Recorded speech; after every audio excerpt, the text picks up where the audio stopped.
How to draw an isometric block. First, setting your canvas.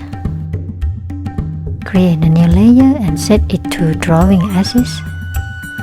And start to draw a block. It's going to be 2 levels, and I'm drawing the second level now.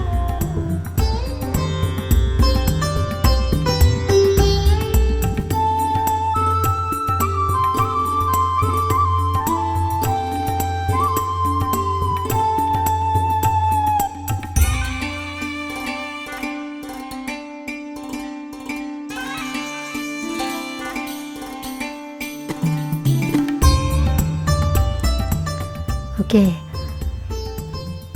I'm drawing the third level now.